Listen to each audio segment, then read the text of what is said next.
Hello, everyone. I'm Steve Hartline, and welcome to a brand new series of programs with Mix TV and Talk 1013 The Buzz. It's the Life Care Centers of America Leadership Series, and we begin this brand new series of programs with a visit and an interview, a joint interview with the mayor of Bradley County, Gary Davis, and the mayor of the city of Cleveland, Kevin Brooks.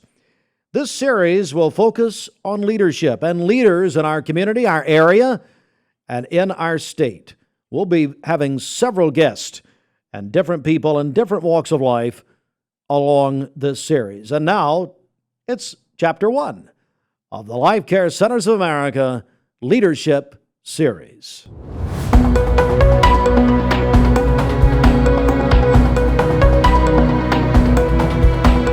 Hello, everyone. Steve Hartline with Mix 1041 and Mix TV as we bring you a brand new program. We are calling this the Leadership Forum. We are going to be doing this on a monthly basis and bringing the leaders of our community. And we could not think of a better way to start this brand new series of broadcasts than, I don't know why he's laughing, the mayor's... Well, I mean, you are the leaders of our community. What's so funny? I just found that humorous. We couldn't think of a better place to start. Why is that humorous? You know, a little of a backdoor compliment. Oh, we could. Well, he'll have others. But. Yeah. Oh, I will. And so what you're saying is we couldn't get anybody else. That's where you were really going there. That's why you called this morning, right? That's why I called. Well, I called this morning. That's right. Let the fun begin. Mayor Brooks, Mayor Davis, how are you, gentlemen? Doing great. Glad to be here It's a great day to be in Cleveland, Tennessee. in Bradley County. There we go. That's what I'm looking forward to here. Yeah, you got that right. I had to do that last night. Last night you did. Yeah, that's right. That's right. Well, this idea was really born out of this conversation, and you go back to a time when the city and county would sit down together. I know you guys talk all the time, but in an official, public way to just talk about some things that affect all of our citizens, all 100,000+ or whatever it is, and that's what I want to do today. I just want to. We're in our conference room. We're not in the studio. We want to bring people together like this, and I had to promise them lunch. So there we go. Oh, we're going to eat too. Well, that's the rumor. I don't know. We'd like to thank Honey Baked Ham and the Sluter family for supporting the mayor's lunch today. Oh, man. Well, I tell you what, let's begin with seniority, and that's Bradley County. I always defer to my senior. Well, I wasn't talking about age. For years and years, I had to defer to Tom. Well, Abraham Lincoln deferred to Tom. Anyway. Tom's Clock Show. Ding dong. Let's talk about it. I mean, first of all, Bradley County, and I know you're in a very interesting season of the year, budget season, and so you got a lot of people coming to you, but where are areas that you work with the city? Let's just start there. Where are some areas where you guys pretty much have to work together? We talk about that a lot because everybody thinks that we don't get along.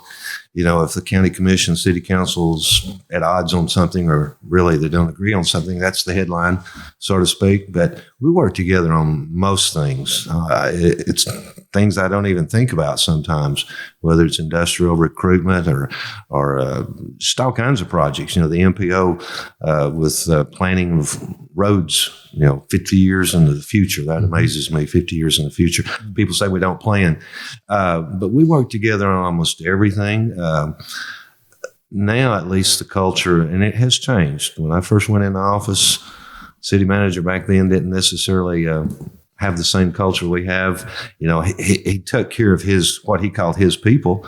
And I would explain to him and say, well, your people are my people, but, if it's good for my people, it's going to also vice versa. Those discussions aren't even had anymore. I mean, Tom Rowland and I worked well together, talked almost daily, whatever the subject might be. And even the city and county council and commissions, we may have different priorities from time to time, but our goals are the same: serving the people of our community.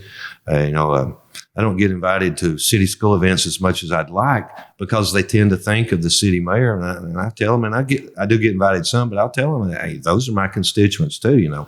If it's a school in the city that's opening or a school in the county, I don't care. I'm for both of them. Mm-hmm. But it's hard to come up with a list because almost everything we do together, we really do. Right. Now, not necessarily fund it together always because it might not be something the city needs to, feels like they need to be a part of helping to fund. It might not help the city government per se. And the same thing with the county, but I don't know of anything we've really been at odds with. When the city was building an airport, for example, we closed a road, totally moved a road. It's not anywhere near where it used to be, so they could put the airport there. So, it was a city airport, a city project. We didn't participate in the funding, but I made several trips to Nashville with the contingency from the city to show that we were all in support of it. And so those kind of things, even when we don't share in the funding, we still support each other.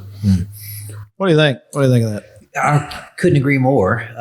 Every inch of the city of Cleveland is in Bradley County. And so to say that, it was great to hear the county mayor quote the book of Ruth, your people are my people. Mm-hmm. And so I was in full agreement because there are so many things that we don't even think about.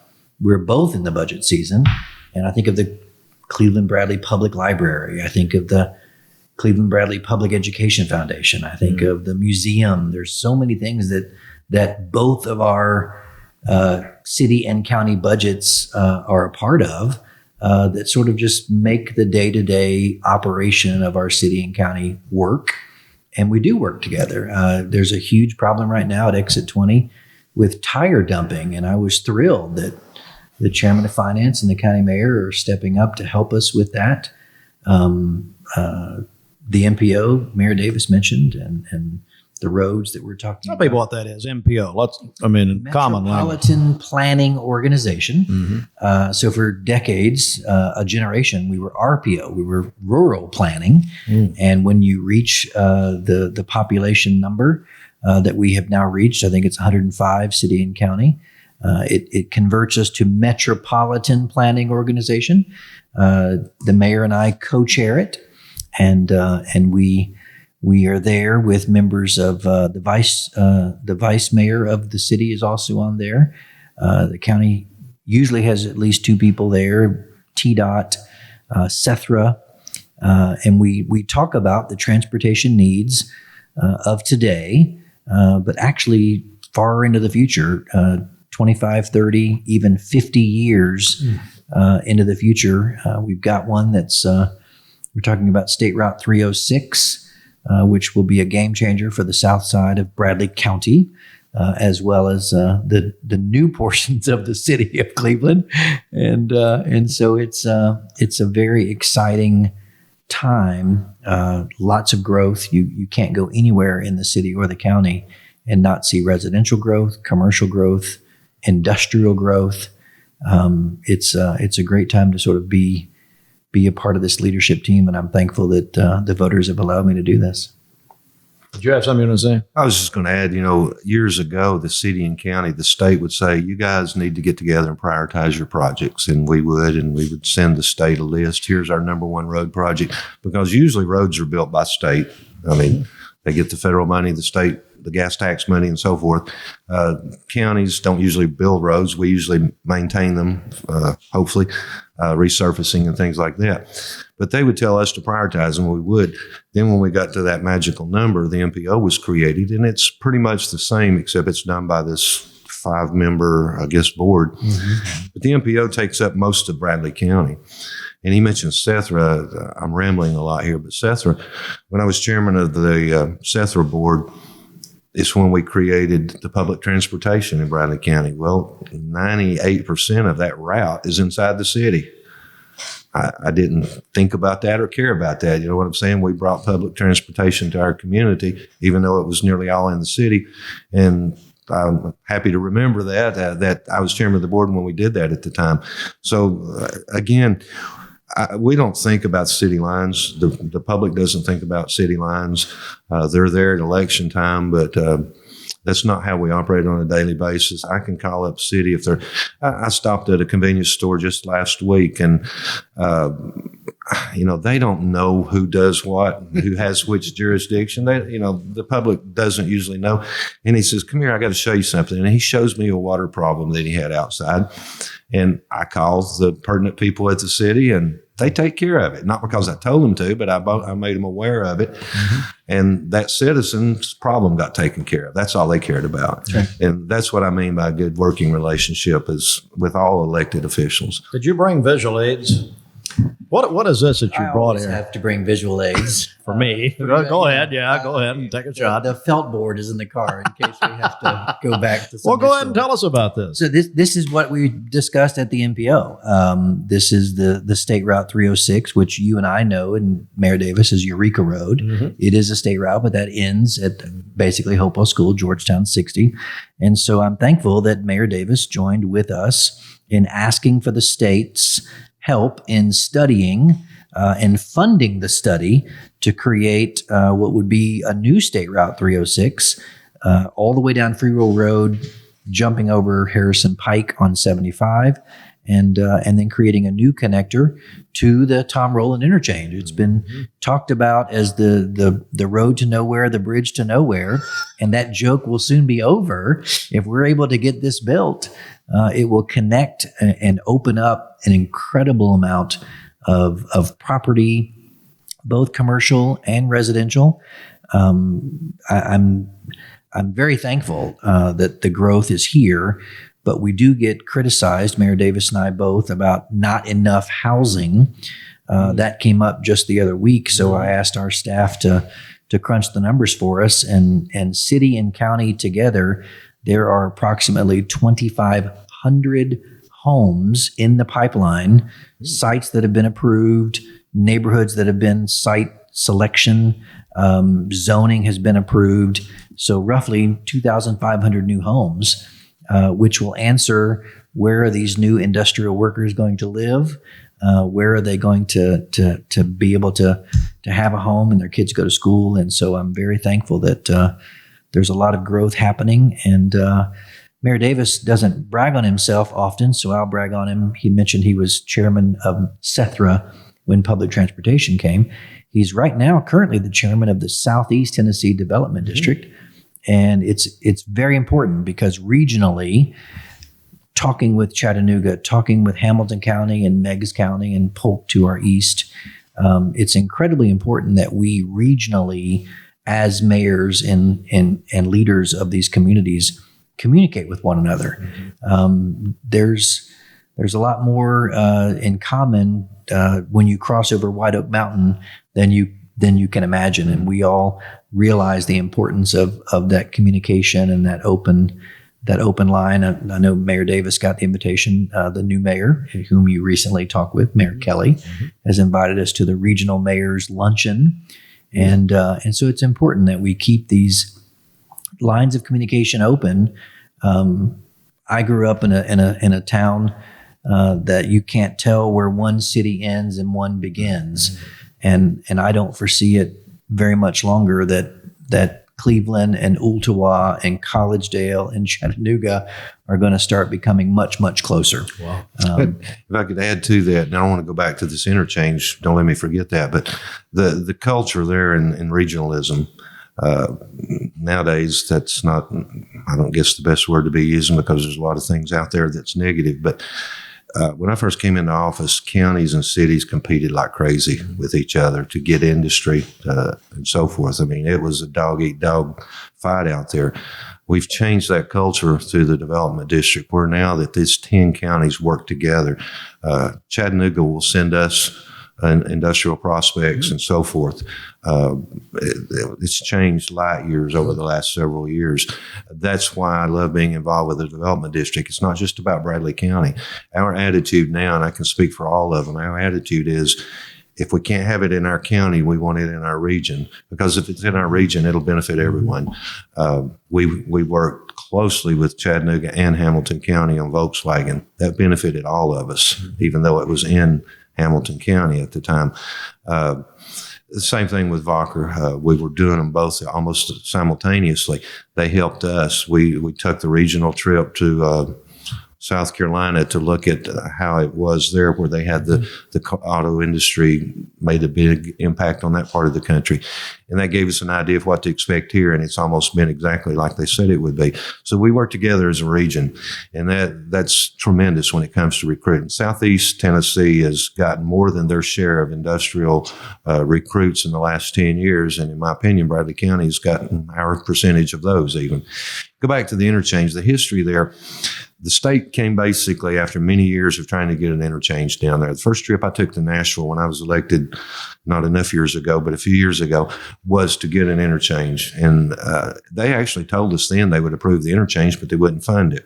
Well, several years later, they changed and they said, we will fund an interchange, but you've got to put a connector road on each end of it.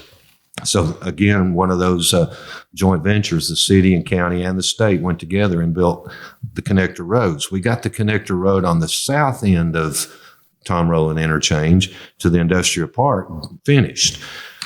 But going north, that's the road to nowhere he was referring to, never was done. It wasn't that simple. There's access to that north quadrant, but there's no road. And that came up in a discussion yesterday. There's good area there for development, residential or industrial. They're near exit 20, but the northeast quadrant was never available. You couldn't get to it before. Well, now the Tom Rowland Interchange opens it up, but it still needs a road. This road he's talking about would connect with the Prospect community. We've tried to get an interchange at Prospect for years and years, and I guess it's safe to say that's not going to happen. So we're kind of getting around that. If we can get this road built, it would take the Prospect community and give them a way down to exit 20 to the Tom Rowland Interchange and then on to exit 20, which would give them access to the interstate.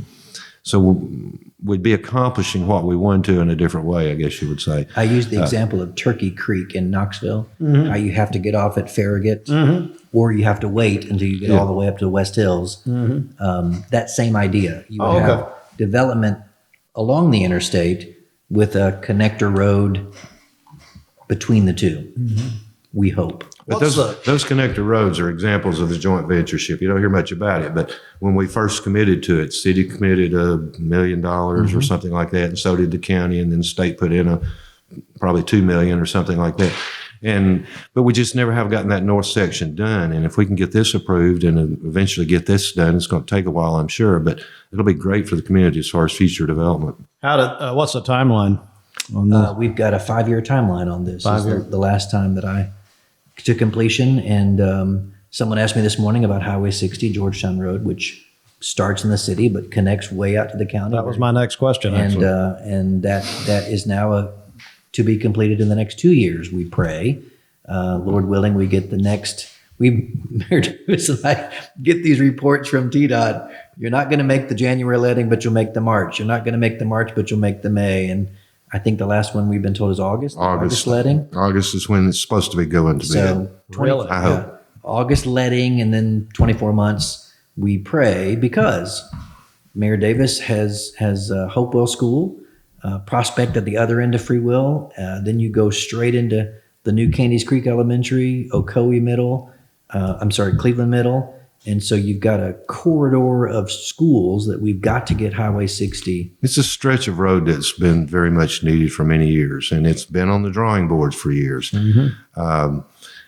If it can ever get to the bid letting, but even then it's going to take a while because they've got a lot of utility work to do, and none of that starts until bid letting. And a bridge. Right.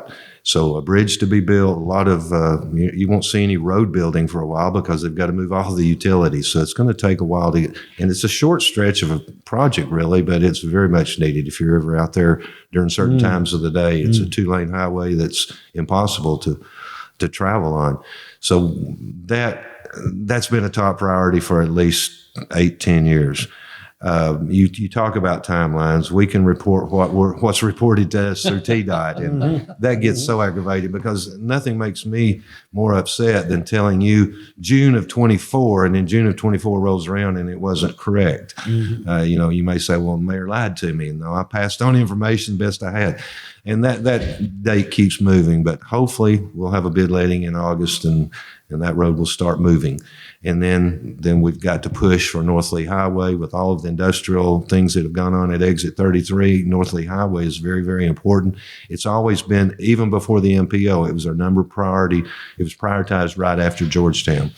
And so we've got to keep pushing for it. And then this new project out here. So that's 3 good road projects. If we can get those done, and it helps all different areas of the community, not just the city or county, but the entire community. And we can't forget Charleston in any of this. The MPO actually goes up, takes in Charleston all the way into Calhoun.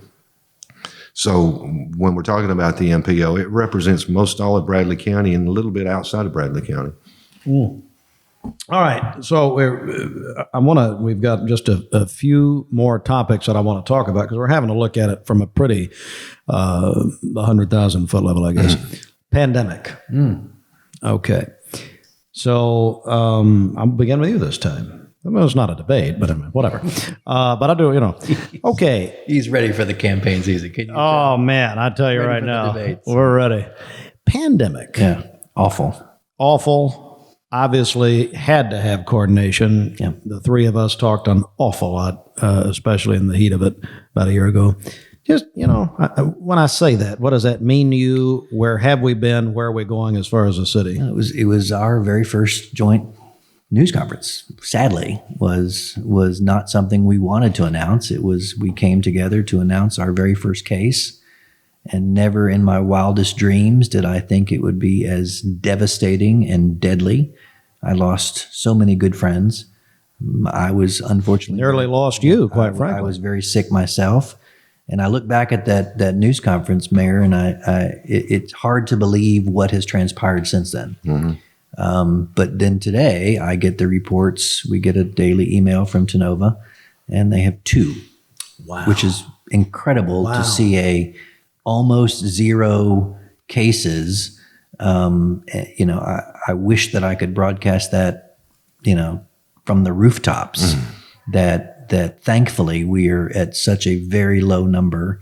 And then at the same time, you reported yourself about the outbreak at a restaurant just a few exits away, and my heart sank. It literally, I immediately began hearing from people in my office group, my real job, that they had just eaten there last Wednesday, or I've just been there, Mayor, what should we do? And I say, thankfully you were vaccinated and you're safe, and so it continues to sort of rear its ugly head.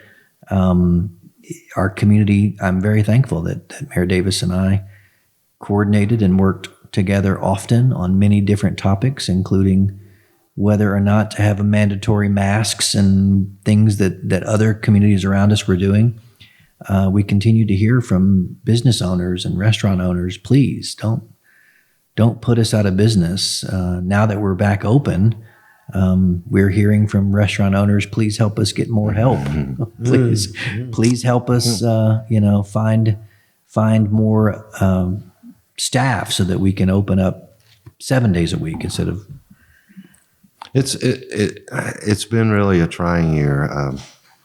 I've been around long enough that every time I think I've addressed everything, something new comes thrown in my face, whether it be tornadoes or courthouse fire or the pandemic. The pandemic has been the worst because of the lives lost, but there were so many unknowns. I mean, nobody had any of the answers. We were all going through it for the first time. There was no one to turn to and say, okay, you've been through a pandemic before. What do we do? Nobody was alive that saw the last pandemic, as far as I know. So, were there mistakes made in hindsight? It's easy to Monday morning quarterback. I'm sure there were. We tried to follow CDC. We had Zoom calls almost daily with White House people throughout that year. We listened to our constituents. I was convinced that a mandate was not the way to go, and I'm still convinced that was the right decision. But boy, did that get a lot of people upset because some wanted it. But again, nobody had all the answers. We came through it fairly well, except for the lives lost. 153 lives, I think it is, as of today, which is way, way too many. But we never shut down. Our offices were never closed. I was glad to get the vaccine because I continued my daily routine like always. Not that I didn't think it was real. I knew it was real, but I was determined to do the job that I was supposed to do. So was I quarantined several times? I was fortunate I didn't have to go to the hospital like Mayor Brooks, but I was quarantined several times because of the fact that I wouldn't stop. So I was glad to get the vaccine. And looking back on it, I think we did it as well as we could. I think Tennessee did better than most states, and I think Bradley County did better than most areas because we didn't close. Courts were closed for a long time. That hurt.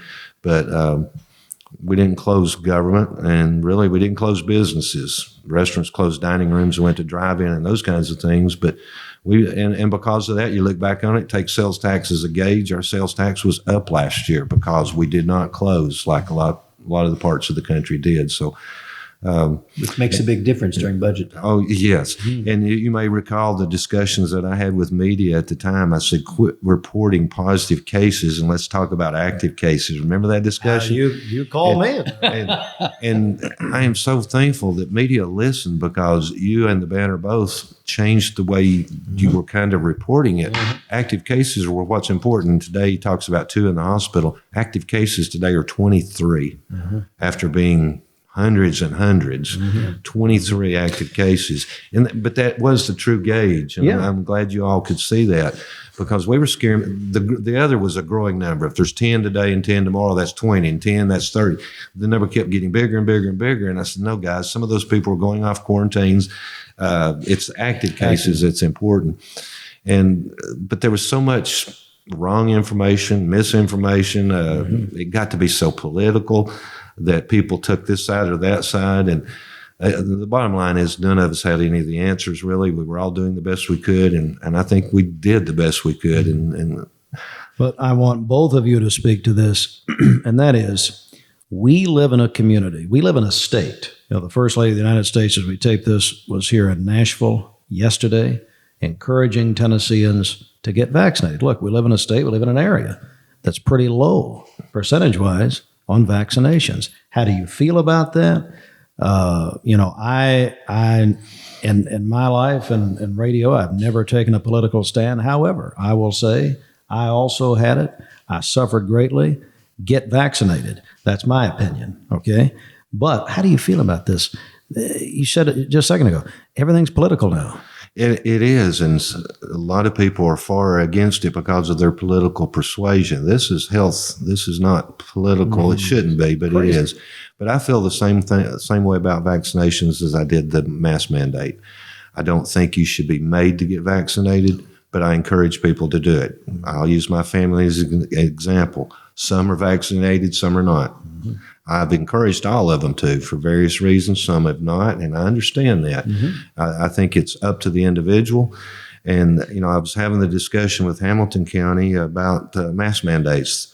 They were the only county in our district, we was talking about districts earlier, this 10-county district. They were the only county that did the mandate. And that caused a lot of heat on us. And I asked him, I said, why did you do this? I said, you realize what you're causing the rest of us? And, his explanation was, I've got a different situation. I've got an inner city, Chattanooga, and, he had all his reasons. And I said, well, I can't speak for that. I don't have the inner city issues that you have. But I said, in Bradley County, I trust the people. I trust that they will do what's right if they know what's right. And that's where the misinformation came in. A lot of people maybe didn't do exactly as they should have because they got so confused during all of this. But same thing with the vaccinations. There's a lot of information on both sides. I personally got vaccinated as soon as I could, and I've encouraged everyone to do that. We've got 67,000, I believe, that's been vaccinated in Bradley County. It should be a lot more than that, in my opinion, but at the same time, I'm not going to down you if you don't think you should get absolutely. one. And I want to be clear on that too. Well, and I don't think of it as a political, my family, we've all been vaccinated. Growing up, I've got the TB vaccine scar on my arm. There's a generation of us that we all have it because that's just what you did. Yeah. No one ever questioned the MMR vaccine that our kids got to start school. I remember getting a polio vaccine because everybody showed pictures of FDR. It wasn't a political statement. It was, if you want to stay healthy, this is the step you take. And I'm blessed with the Church of God that I travel. And you can't go to Africa without certain vaccinations, and you can't go to India without certain vaccinations. This is a very normal part of the health and wellness process. It's not political, in my opinion. So I joined Mayor Davis in saying I encourage everyone to get vaccines. It is now so easy and it is so accessible. We had some folks that are traveling in just a few days, and they said, "Where's the fastest place to get a test?" And I said, "You can sit in your car in the CVS drive-through and get tested right now." So it's now incredibly easy. And I agree, it shouldn't be political, but because of all that's going on, it has become political. And in their defense, a lot of people are scared of it because it was such a quick vaccine. I give Trump credit for pushing it through because we needed it, but it was done so quickly that a lot of people are hesitant because of that. Those other vaccines were on the drawing board for a lot longer period of time. So I can't argue with them, but I still say it's better than the alternative. I'm taking that chance. I didn't think twice. It's much better than the other. Let me tell you. He can tell you. It's much better. But you know what? Henry Ford developed a car a long time ago, and they're good cars. But Tesla came along in a minute compared to Henry Ford. I'd drive a Tesla tomorrow if I could afford it. But, I know of a lady that her father passed away in the hospital. She was able to visit with him the day he passed away. And she actually works in healthcare, and she's not had the vaccine. I did say to her, "You of all people, I can't believe you haven't been vaccinated," but she's just scared of it. So, I understand that, but I hope the majority of the people are not scared of it and get vaccinated eventually. Concerning the pandemic, let's talk. And by the way, let me reset a second. We are going to play this on the radio as well on Talk 101.3 The Buzz. We're joined by the mayors of Bradley County and Cleveland City, Gary Davis and Kevin Brooks, in our brand new Leadership Forum series. Pandemic did lead to some federal money and some state money. What's the progress there? What can we expect? What's the deal? So I'll start. We don't have the money yet. We've gotten a lot of rules and regulations on what you can and cannot do with that money, but the deposits haven't been received as of yet. And I can only speak for the city. We are waiting to see how and when and where this money can be used. The comptroller has sent out multiple messages. In fact, there is a webinar today explaining to cities and counties and municipalities how you can spend that money, and it's going to be watched very closely and to be continued. And you go back, we got some last year, and that was spent, and but it was handled differently. It was funneled through the state. The state gave us guidance and said, yes, you can do that. No, you can't. And we spent, in our case, $1.6 million. It was put to the best use that it could be under their guidelines. This pot of money is much bigger, and they do have lots of rules and guidelines out there, but they're also broad that you don't know. And it's clear if you don't use it appropriately, you will repay it. Well, I'm not going to be stuck having to repay something. So, and they're also saying, take your time and be slow about it. We've not drawn down our first amount yet. Probably will be soon because they've clearly said that we can draw interest from it. So I'm smart enough. I'm going to draw it down and draw what little interest I can get off of it. And then the interest is spendable however we want to. That much we do know. But we've got 3 years, a little over 3 years here. So we need to take our time, figure out what we can do with it. And I'm hopeful that, I know where I need it. I'd like to be paving roads and putting in water lines and sewer, those kinds of things. But we need to go slow and be sure that we spend it the right way because we sure don't want to have to pay it back. And so far it's been kind of vague. Let's kind of vague, yeah. Let's maybe two more points, and let's talk about education and how our county and how our city work together, and maybe how you would like to work together. And obviously, I'm going to I think about the school year that we've just been through. The last several days, I've interviewed a lot of educators for different reasons, different awards and different positions, changes and that sort of thing. But Mayor Davis, I'll start with you. When you think about education, of course, we have to talk about the pandemic and what we've just been through, the type of year we've had in the school system.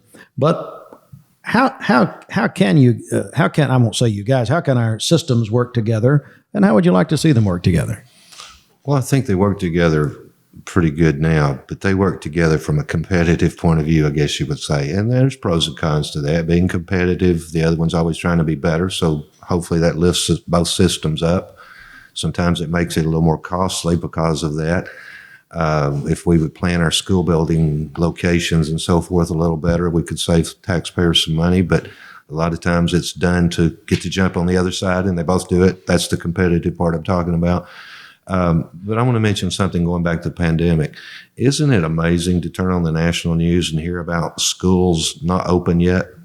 It's true. Isn't that amazing? That's I mean, we opened last year on time. We, city, county, everybody around here opened on time. Granted, there might be some days that they had to close down because they followed the active case counts and so forth, but we've not been closed. That's pretty much across the board and everything, but including education. And yet California and New York, I don't know if they're open yet. If they are, it's been very recently. That's pretty amazing. That's the difference in the way everyone here, including our school systems, think about it. We need to get back to school. Yes, we closed in the spring when it first started, when there were so many unknowns, we didn't know anything else to do, but we only closed down that couple of months to finish out that, the end of the year. But when it come time to open back, we open back, and everyone here realizes the pandemic didn't affect kids as much as it did adults. And it's more important for those kids to be at school. It's proven the home learning is not everything can't be learned. How many times have you sat in a Zoom call and got so bored with what's going on in that Zoom call? I can imagine doing that all day as a student, Oh my goodness. I got to say that while you bring that up, it's a great point. I got a couple of shout outs. But my granddaughter, second grade at Candies Creek Elementary, and there were more than one mornings where we, as grandparents, were in charge of getting the laptop open and logging in and getting the teachers. And to all of our teachers, city and county, that did such an incredible job during this unprecedented education cycle. I saw it. I witnessed it with my own eyes. Children online live. Mrs. Thomas, can I go to the bathroom? Yes, Billy, but you don't have to ask. This is a Zoom call. And so this online learning took us to a different level. And I'm so thankful there was a program where all of the students were given laptops this year. But behind. Look, statewide, the children are behind in certain subjects. Well, I think and that they're doing speaks, these summer camps. I now. think that speaks to Mayor Davis's comment of how difficult it is to capture and learn in that environment. But in spite of that, they persevered and stuck with it. And at least here in our part of the country, I think we did the best we could with it. Don't get me wrong, but education is more than just the book learning. I mean, it's the socializing, it's the learning how to interact with other kids and all these other things that's what they were missing out on. And across the country, I mean, can you imagine being in New York City and only doing a Zoom call? Their schools aren't like ours to start with, and then they don't even have that. As a country, I'm sure we've lost a lot of time in the education level, but I think here we've done well. We definitely did. And I'm proud too. Dr. Cash, Dr. Dyer, and Principal O'Brien were all statewide winners of awards in the worst education epidemic cycle that we've ever had.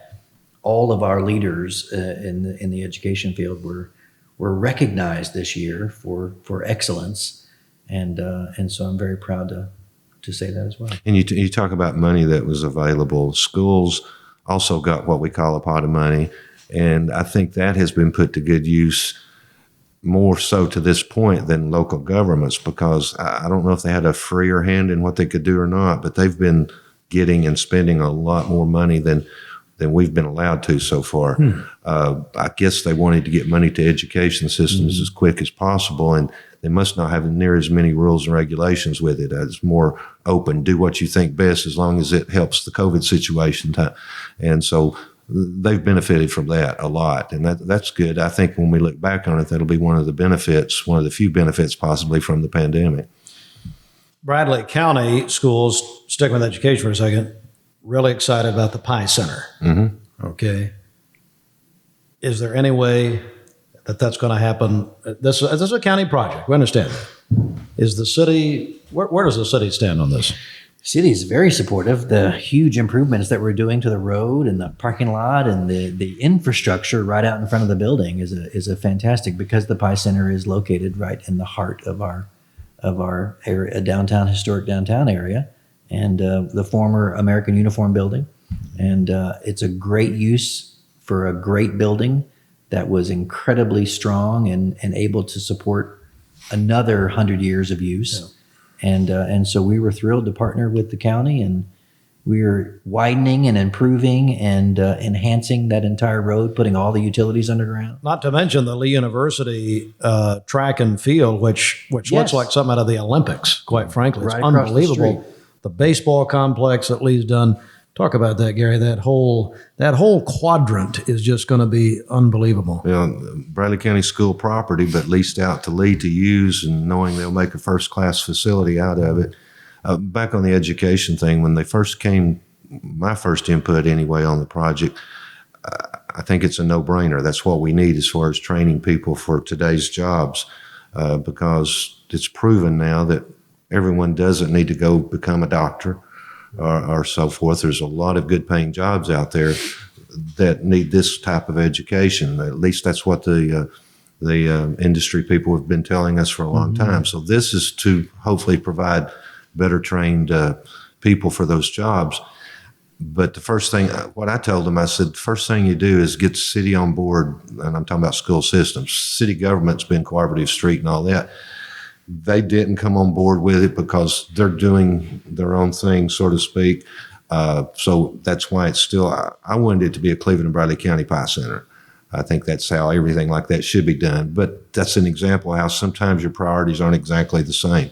And Dr. Dyer, this has been a while back, so I don't want to quote him or anything. I wouldn't remember it, but they were doing similar things in a different way. So Bradley County's doing this in this way, and so it's not Cleveland Bradley County Pi Center like I wish it was, but I think eventually a lot of people will come together on the idea, because once this nice facility is there, the Polk counties and the McMinn counties and city and county here and everybody hopefully will be there for this other training. You can still have two school systems, but you can have this training at one location. So I think eventually it'll work out and be more like that.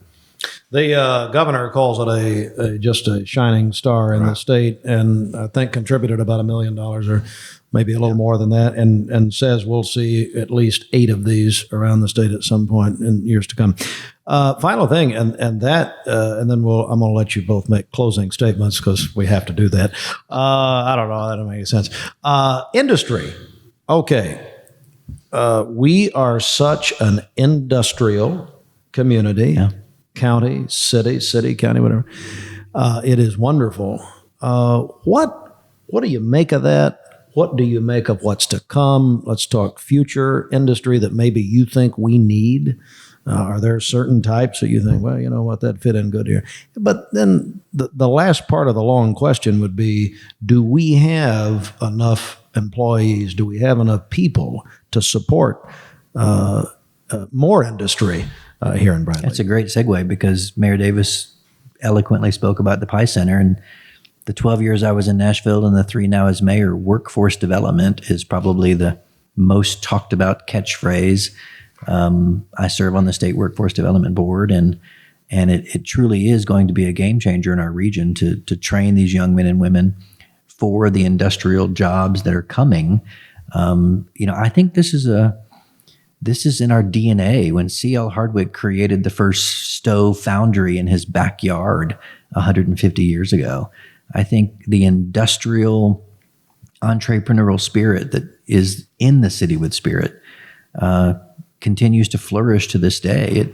It always shocks people when I tell them the stories of Whirlpool and M&M Mars and Duracell and all of these Fortune 500 companies that are located here in Cleveland, Tennessee.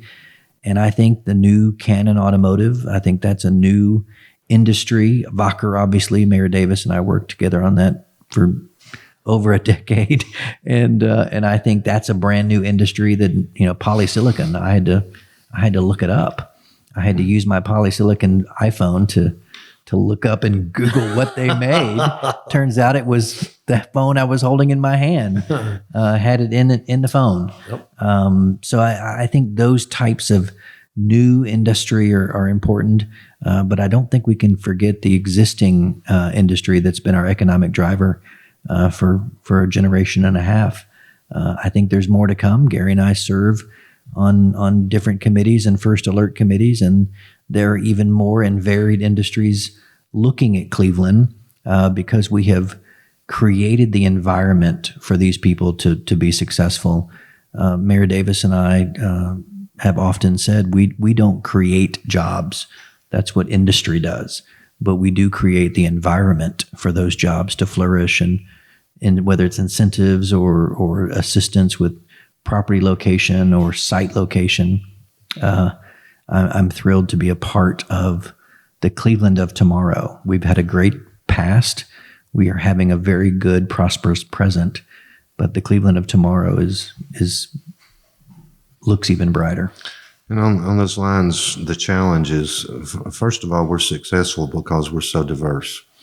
And that's been our goal for a long time, was we don't want to be a Dalton where everything is flooring.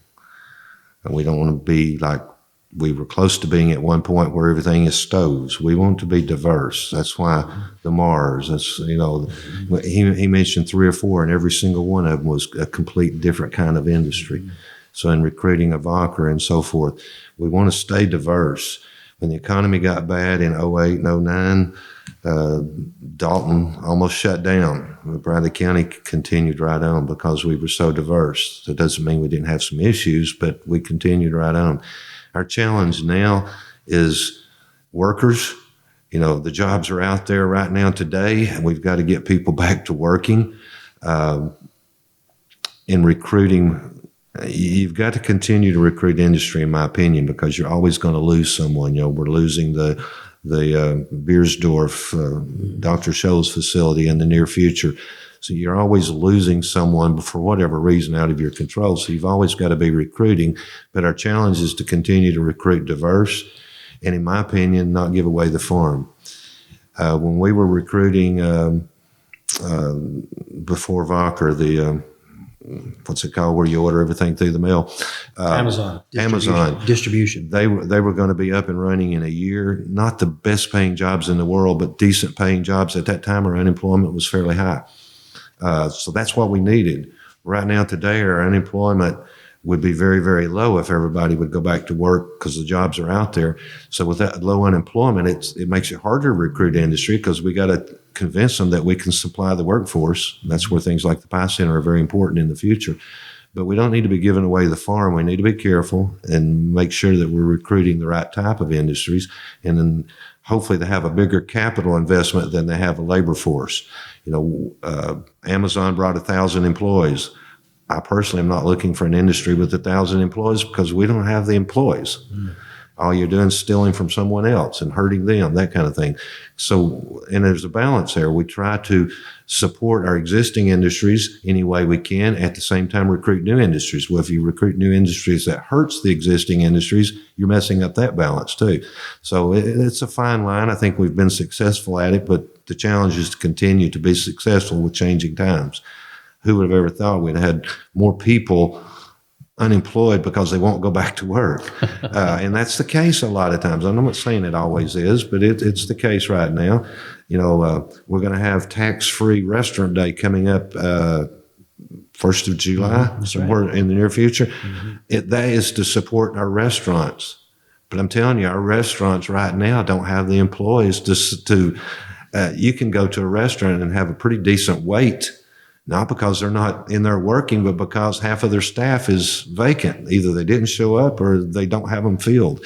So filling positions is the challenge today, and we have the people. We just got to somehow encourage them to get back to work. I noticed on the way here today, 2 digital billboards.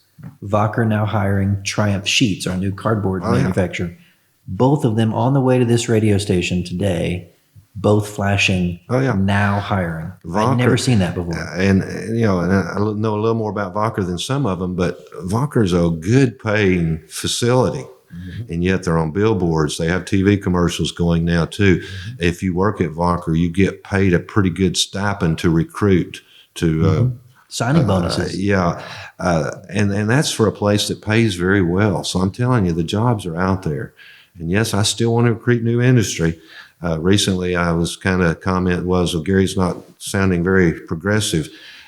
I am, but right now we've got to get the people we have back to work, because to recruit a good industry, we've got to, with Vocker, the hardest thing about recruiting Vocker was convincing them we could provide the labor.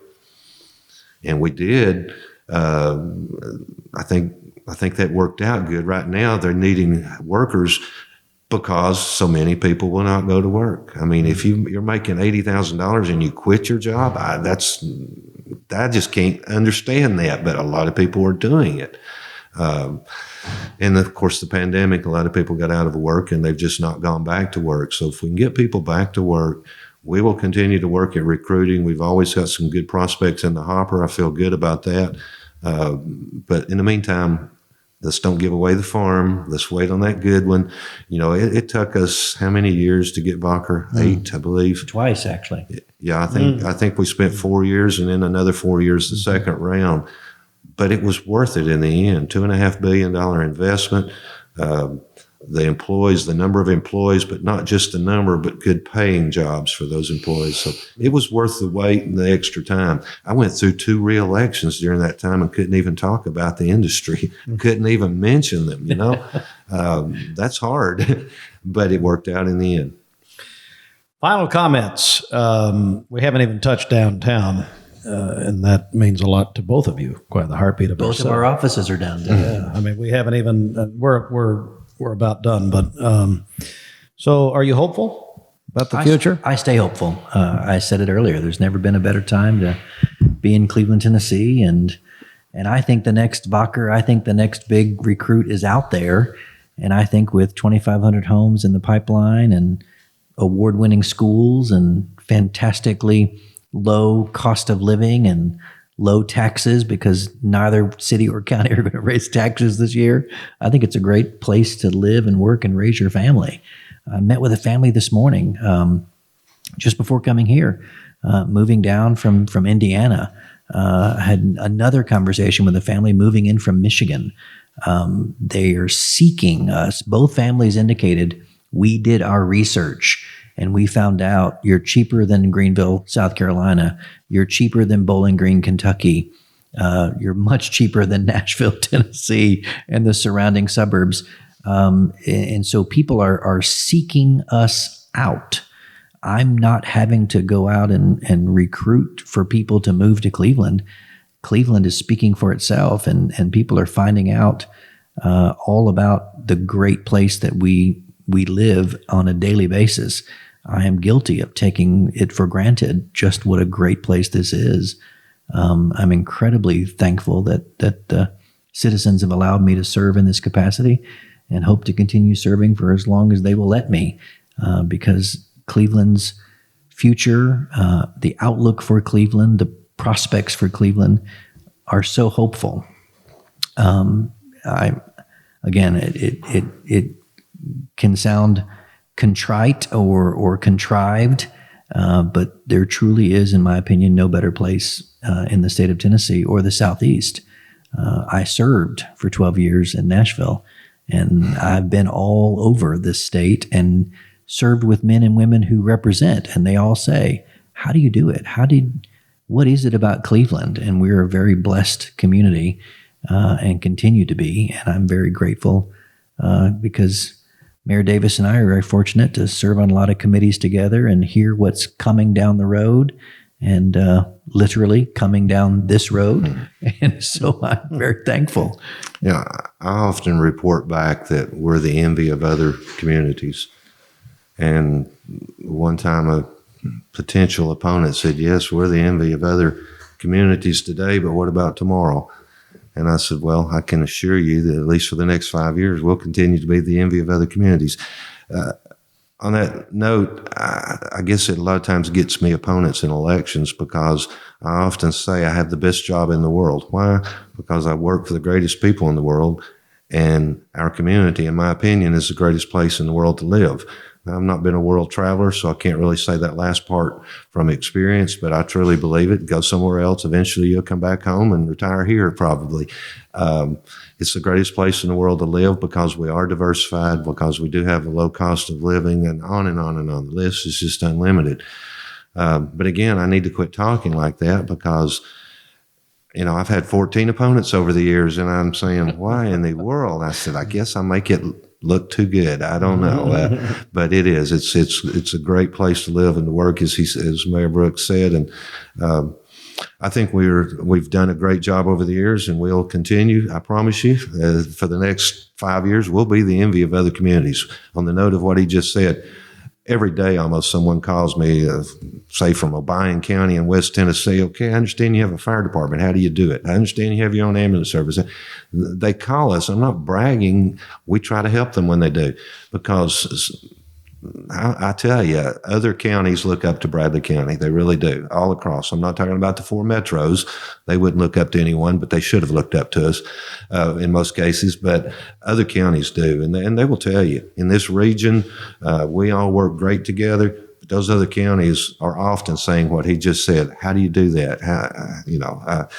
I had one day tell me, he said, the people in my county want to be like Bradley, but they don't want to do anything to be like Bradley. And I said, well, yeah, you always have some of that, but looking back on it, I think it's just the greatest place in the world to live and to work. It really is. Well, that's a hashtag. Be like Bradley. Be like Bradley. Hey, now we're talking. I love it. Well, thanks to my guest on this very first installment. Could be the last, but don't know. No, first installment. I don't know what the ratings are. Well, I don't know. I don't have my hopes up. We have Mayor Brooks, Mayor Davis, and I really appreciate them. No kidding. Join us. And look, we took a very wide angle shot here today. There were a number of topics we could have discussed, but quite frankly, we didn't have the time. So, no, I'm kidding. Anyway, it is our leadership forum. We're going to be doing this. Our goal is to do this about once a month, bring different leaders in our community together in all kinds of aspects, all kinds of areas of our community, and just sit down and have a conversation. So for the mayors, I'm Steve Hartline.